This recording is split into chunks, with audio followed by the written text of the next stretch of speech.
بسم الله الرحمن الرحيم.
الصبح بدا من طلعته والليل دجى من وفرته ہے نور سحر چہرے سے تیرے اور شب کی رونق زلفوں سے.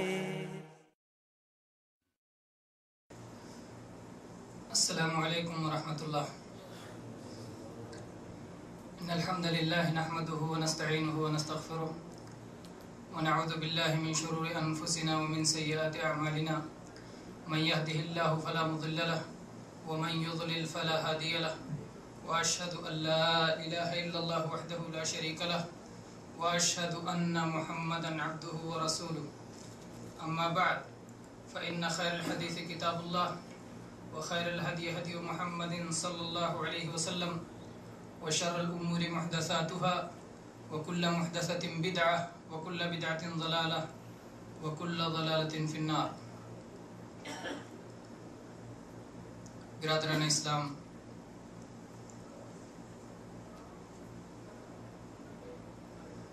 حاضرین مجلس، شعبہ نسواں میں حاضر ہونے والی خواتین، عزیز بھائیوں اور دوستوں، آج کا موضوع ہے حج اور پیغام توحید.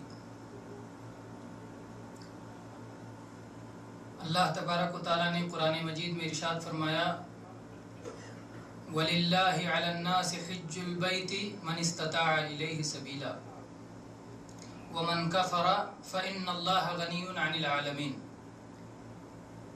اللہ واسطے، للہ علی الناس حج البیت، اللہ کے گھر کا حج اللہ واسطے ہو، اللہ کی طرف سے فرض کیا گیا ہے. تو ابتدا اس کی یہیں سے ہوئی کہ یہ اللہ کے لیے ہوتا ہے، اور اسی لیے ہر حاجی کو اس بات کی نصیحت کی جاتی ہے اور یہ خیال رکھنے کے لیے کیا جاتا ہے کہ حج ایک عبادت ہے.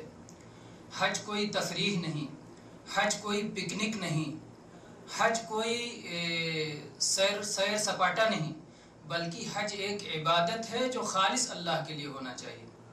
مسلمان کی عبادت میں دو چیزیں ہونا ضروری ہے. آپ لوگ سارے لوگ یہ باتیں جانتے ہیں. ایک تو یہ عبادت خالص اللہ کے لیے ہو، اور دوسرا طریقہ عبادت جناب محمد رسول اللہ صلی اللہ علیہ وسلم کی سنت کے مطابق ہو. تو پہلی چیز یہ ہے کہ یہ عبادت خالص اللہ کے لیے ہو، کیونکہ یہ عبادت ہے. اور اس کے بعد میں آپ دیکھیں کہ حج جب بندہ کرنے کے لیے اپنے گھر سے نکلتا ہے تو خود اپنے طور پر اور اپنے گھر والوں کو بھی یہ نصیحت کر کے نکلتا ہے کہ میں ایک مبارک سفر پہ جا رہا ہوں، حج کے سفر پہ جا رہا ہوں، تم سب اللہ سے ڈرتے رہنا، اللہ کا تقوی اور پرہیزگاری اختیار کرنا. اور یہ نصیحت، تقوی کی جو نصیحت ہوتی ہے، اس میں بھی توحید کا پیغام ہے کہ اللہ سے ڈرتے رہنا، اور اللہ کا خوف یہ اللہ کی توحید کا ایک بہت اہم حصہ ہے. پھر میرے بھائیو، حج کی ابتدا جہاں سے ہوتی ہے، یعنی آدمی پہنچتا ہے میقات، آدمی میقات پہ پہنچتا ہے اور میقات پہ احرام باندھتا ہے، اور اس کے بعد آگے بڑھتا ہے. میقات پہ احرام باندھتے ہوئے، میقات پر احرام باندھتے ہوئے آدمی کیا، جس طرح سے حج کی آپ 3 قسمیں جانتے ہیں کہ ایک حج افراد ہے اور ایک حج تمتع ہے اور ایک حج قران ہے۔ حج کی کوئی بھی صورت اختیار کرے، چاہے حج افراد، چاہے حج قران، چاہے حج تمتع، ساری صورتوں میں اسے اس بات کا دھیان رکھنا ہے کہ لبیک اللہم حجن، لبیک اللہم عمرتن وحجن، لبیک اللہم عمرتن متمتعا بہا الی الحج۔ جو بھی لبیک پکارے گا اس میں لبیک اللہم، اے اللہ میں تیرے لیے حاضر ہوں، اے اللہ میں تیرے دربار میں حاضر ہوں، اللہ کے لیے حاضری دے رہا ہے، اللہ کے لیے وہ حاضری دے رہا ہے۔ پھر اس کے بعد جو تلبیہ پڑھتا ہے، لبیک اللہم لبیک، لبیک لا شریک لک لبیک، ان الحمد والنعمت لک والملک لا شریک لک۔ یہ تلبیہ حج کا تلبیہ ہے، جسے حج میں جتنا زیادہ ہو سکے آدمی احرام باندھنے سے لے کر کے اور 10 ذوالحجہ تک جتنا پڑھ سکتا ہے زیادہ سے زیادہ یہ تلبیہ پڑھنا ہے۔ یہ حج کی سنتوں میں سے ہے، اہم سنتوں میں سے ہے۔ لبیک اللہم لبیک، اے اللہ میں حاضر ہوں، اے اللہ میں حاضر ہوں، بار بار حاضر ہوں، ایک کے بعد ایک حاضر ہوں۔ لبیک لا شریک لک لبیک، اے اللہ میں حاضر ہوں، تیرا کوئی شریک نہیں۔ ان الحمد والنعمت لک والملک، اے اللہ حمد تیرے لیے ہے، نعمتیں تیری طرف سے ہیں، بادشاہت تیرے لیے ہے، لا شریک لک، تیرا کوئی شریک نہیں۔ بار بار بندہ اس بات کا اعلان کرتا ہے، اللہ تیرا کوئی شریک نہیں، اللہ تیرا کوئی اے اللہ میں حاضر ہوں۔ علماء نے اس کا جو ہے ایک معنی عربی زبان میں لبیک کا ایک معنی یہ بھی ہوتا ہے کہ میں تیری جو ہے طلب پر، تیرے سوال پر، تیرے حکم پر، تیرے حکم کی تعمیل کے لیے حاضر ہوں۔ اللہ تعالیٰ نے قرآن پاک میں ابراہیم علیہ السلام کو حکم دیتے ہوئے کیا فرمایا تھا؟ وَأَذِّن فِي النَّاسِ بِالْحَجِّ يَأْتُوكَ رِجَالًا وَعَلَى كُلِّ ضَامِرٍ يَأْتِينَ مِنْ كُلِّ فَجٍّ عَمِيقٍ لِيَشْهَدُوا مَنَافِعَ لَهُمْ وَلِيَذْكُرُوا اسْمَ اللَّهِ عَلَى مَا رَزَقَهُم مِّن بَهِيمَةِ الْأَنْعَامِ۔ اللہ تعالیٰ نے کہا تھا کہ ابراہیم علیہ السلام آپ لوگوں میں حج کا اعلان کر دیجئے، اور لوگ آئیں گے، کوئی دبلی پتلی اونٹنی پہ آئے گا اور کوئی کسی اور سواری پہ آئے گا، لوگ آئیں گے اپنے فائدے کے لیے اور اللہ کا نام لے کر کے جانور کو ذبح کریں گے۔ تو ابراہیم علیہ السلام نے اعلان کیا، اور اس اعلان کا جواب دیتے ہوئے سارے لوگ پہنچتے ہیں کہ اللہ تو نے اپنے نبی سے، اپنے پیغمبر سے، اور وہ نبی امام الموحدین، اس کا ذکر انشاءاللہ آگے کریں گے، کہ ابراہیم علیہ السلام نے جب اعلان کیا کہ لوگوں حج پہ آؤ، تو لوگ حکم کی تعمیل میں، اللہ کے حکم کی تعمیل میں چلے آ رہے ہیں۔ اللہ کے حکم کی تعمیل ہے حج میں پہنچنا، تو کیا یہ حکم کی تعمیل صرف حج ہی تک ہے؟ حج ہی تک ہے کہ اللہ حج کے معاملے میں اللہ کا صرف یہی ایک حکم ہے کہ حج میں تو حکم کی تعمیل کر لو؟ اللہ نے کہا میرے گھر کے حج کے لیے آؤ، تو پہنچ جاؤ اللہ کے گھر کا حج کرنے کے لیے۔ اور اللہ نے جو احکام دیے ہیں حج کے علاوہ، حج سے پہلے صوم کا حکم ہے، حج سے پہلے زکوٰۃ کا حکم ہے، حج سے پہلے صلاۃ کا حکم ہے، حج سے پہلے شہادتین کا حکم ہے۔ یہ سارے حکموں کی تعمیل، جو بندہ اللہ کے گھر کعبہ کا حج کرنے کے لیے جا رہا ہے اور اس معاملے میں جو اللہ کا حکم ہے اس کی تعمیل کے لیے حاضر ہے، وہ دوسرے سارے حکموں کی تعمیل کا بھی گویا وعدہ کر رہا ہے کہ اللہ میں صرف تیرے گھر کا حج ہی نہیں کروں گا، بلکہ تیرا جو حکم ہے میرے لیے، اے اللہ میں ہر حکم کی تعمیل کے لیے حاضر ہوں، اے اللہ میں ہر حکم کی تعمیل کے لیے حاضر ہوں۔ اور اس کے بعد میرے بھائیو، آپ یہ تلبیہ دیکھیں کہ یہ تلبیہ پہلے کفار مکہ بھی پڑھا کرتے تھے، ابراہیم علیہ السلام کے دین سے آیا ہے حج، اور اس کے بعد اس دین میں بگاڑ پیدا ہو گیا، اور چنانچہ اسی بگاڑ کو ختم کرنے کے لیے جناب محمد رسول اللہ صلی اللہ علیہ وسلم تشریف لائے، اور آپ نے کہا میں کوئی نیا دین نہیں لے کے آیا ہوں، فاتبع ملت ابراہیم حنیفا، ابراہیم علیہ السلام کے ملت کی پیروی کرو سارے لوگ، جو کہ ہر طرف سے کٹ کر ایک اللہ کے ہو گئے تھے۔ حنیف ہر طرف سے کٹ کر ایک اللہ کا ہو جانے والا، تو ایک اللہ کے جو ہو گئے تھے ان کی ملت کی پیروی کرو۔ جب وہ کفار مکہ کہتے تھے، اور جو بھی نبی صلی اللہ علیہ وسلم کے مخاطبین تھے، چاہے یہودی ہوں، چاہے نصرانی ہوں، چاہے مشرکین مکہ ہوں، سب کہتے تھے کہ ہم تو ابراہیم علیہ السلام کی پیروی کرتے ہیں، اس لیے کہ سارے مذاہب میں ابراہیم علیہ السلام کا احترام ہے۔ تو اللہ تعالیٰ نے کیا جواب دیا؟ ما کان ابراہیم یہودی ولا نصرانی ولکن کان حنیفا مسلما وما کان من المشرکین۔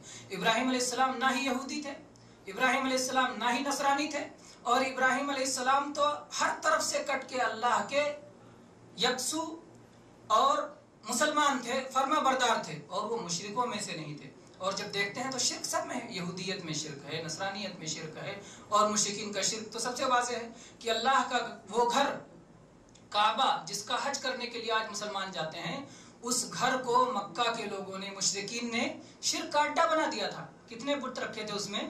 360 بت رکھا تھا اس میں۔ یہ بت کب ختم کیے گئے؟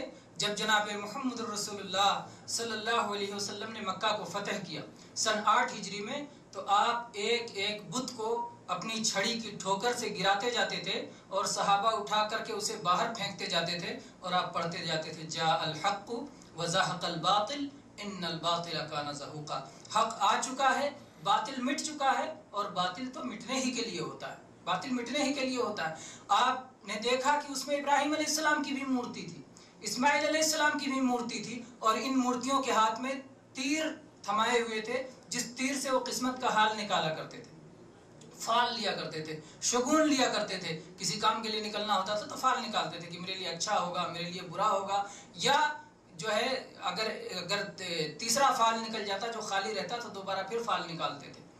تو بہرحال کہنا یہ ہے کہ اللہ کے نبی صلی اللہ علیہ وسلم نے فرمایا کہ نہ ابراہیم علیہ السلام نے اس بات کا حکم دیا تھا، نہ زندگی میں کبھی انہوں نے ایسا فال نکالا، یہ مشرکین نے اپنی طرف سے ایجاد کر لیا تھا۔ تو ایسے ہی مشرکین نے بہت ساری باتیں ابراہیم علیہ السلام کے دین میں اپنی طرف سے بڑھا لی تھیں، اضافہ کر لیا تھا۔ اللہ کے نبی صلی اللہ علیہ وسلم نے ان سارے اضافوں کو ختم کیا، اور بدعت کی جو گرد جم گئی تھی اور بدعت کی جو چیزیں ان لوگوں نے اپنی طرف سے بڑھا لی تھیں، اللہ کے نبی صلی اللہ علیہ وسلم نے ان کو صاف کر کے دین اسلام کا شفاف چہرہ ان کے سامنے پیش کیا، دین توحید کو پیش کیا۔ تو تلبیہ میں کیا بڑھایا تھا وہ سنتے ہیں، وہ کہتے تھے لبیک اللہم لبیک لبیک لا شریک لک لبیک ان الحمد والنعمت لک والملک لا شریک لک الا شریکا هو لک تملکہ وما ملک۔ وہ لوگ اتنا بڑھا لیتے تھے، الا شریکا هو لک تملکہ وما ملک۔ جب وہ پڑھتے تھے تلبیہ اللہ کے نبی صلی اللہ علیہ وسلم کہتے تھے رک جاؤ، اس سے آگے نہیں پڑھنا، ان الحمد والنعمت لک والملک لا شریک لک۔ آپ کہتے تھے بس بس قف، رک جاؤ، ٹھہر جاؤ، اس سے آگے نہیں بڑھنا۔ وہ کہتے تھے الا شریکا هو لک، اے اللہ ہاں کچھ بندے تیرے شریک ہیں، تیرے پارٹنر ہیں، تیرے ساجی ہیں، جو تیرے خاص بندے ہیں، ہوا لک، جو تیرا پیارا ہے، تیرا خاص بندہ ہے، تملکہ وما ملک، مالک تو ہی ہے، وہ مالک نہیں ہے، لیکن تیرے عطا کرنے سے ان کو کچھ اختیار مل گیا ہے۔ آج میرے بھائیوں، آج یہ بہت سارے مسلمانوں میں بھی یہ تصور آ گیا ہے کہ اللہ تبارک و تعالیٰ کے دینے سے اس کے کچھ بندوں کو کچھ بعض اختیارات، خدائی اختیارات، اللہ کے اختیارات حاصل ہو جاتے ہیں کہ وہ کائنات میں تصرف کرتے ہیں، وہ سورج میں تصرف کرتے ہیں، چاند میں تصرف کرتے ہیں، اور زمین و آسمان میں تصرف کرتے ہیں، جب چاہیں جو معجزہ دکھا سکتے ہیں، جب چاہیں جو کرامت دکھا سکتے ہیں، جب چاہیں کسی کو زندہ کر سکتے ہیں، جب چاہیں کسی کو مردہ کر سکتے ہیں۔ ایسی کتنی کہانیاں لوگوں نے گڑھ کر کے اور دین میں پھر وہی اضافے کر لیے ہیں، جن اضافوں کو اللہ کے نبی صلی اللہ علیہ وسلم نے ختم کیا تھا، اور دین توحید کو، ابراہیم علیہ السلام کے لائے ہوئے دین حنیف کو جو اللہ کے نبی صلی اللہ علیہ وسلم پیش کیا تھا، اس دین حنیف میں، اس دین توحید میں آج کتنی باطل چیزیں ڈال دی گئی ہیں میرے بھائیو۔ بہرحال تو یہ مسلمان یہ تلبیہ پڑھتا ہے، اور تلبیہ کو بار بار پڑھتا ہے کہ اللہ میں حاضر ہوں، میں حاضر ہوں، تیرا کوئی شریک نہیں، تیرا کوئی شریک نہیں، حمد، نعمتیں، بادشاہت سب تیرے لیے ہے، تیرا کوئی شریک نہیں۔ شرکت کا انکار کرتا ہے، اس میں زیادہ تر توحید ربوبیت کا ذکر ہے کہ حمد تیرے لیے، نعمتیں تیری طرف سے، اور بادشاہت تیری ہے۔ یہ تو اللہ کے کام ہے، بادشاہت چلانا، تصرف کرنا، نعمتیں عطا کرنا، یہ ربوبیت ہے۔ اصل توحید تو توحید الوہیت ہے کہ اللہ ہم جو بھی عبادت کرتے ہیں وہ خالص تیرے لیے ہے، اور اس کا بھی حج میں کم ذکر نہیں ہے میرے بھائی۔ جناب محمد رسول اللہ صلی اللہ علیہ وسلم نے فرمایا افضل الدعاء دعاء یوم عرفہ، عرفہ کے دن کی دعا سب سے افضل دعا ہے۔ وَأَفْضَلُ مَا قُلْتُهُ أَنَا وَالنَّبِيُّونَ مِن قَبْلِي أَشْهَدُ أَن لَّا إِلَٰهَ إِلَّا اللَّهُ وَحْدَهُ لَا شَرِيكَ لَهُ لَهُ الْمُلْكُ وَلَهُ الْحَمْدُ وَهُوَ عَلَىٰ كُلِّ شَيْءٍ قَدِيرٌ۔ اللہ کے نبی صلی اللہ علیہ وسلم نے فرمایا کہ سب سے افضل دعا عرفہ کے دن کی دعا ہے، اور عرفہ کا دن وہ دن ہے کہ حج کا رکن اعظم ہے۔ اگر کوئی آدمی عرفہ میں نہیں پہنچا، عرفہ میں نہیں ٹھہرا، عرفہ کا وقوف نہیں کیا، تو اس کا حج نہیں ہوگا۔ عرفہ یہ حج کا رکن اعظم ہے، اور اس دن کی دعا سب سے عظیم الشان دعا ہے۔ اور آپ نے فرمایا یہ دعا نبیوں نے بھی کی، اور نبیوں نے بھی جو جو دعائیں کی ہیں اس میں سب سے افضل دعا یہی ہے، لا الہ الا اللہ وحدہ لا شریک لہ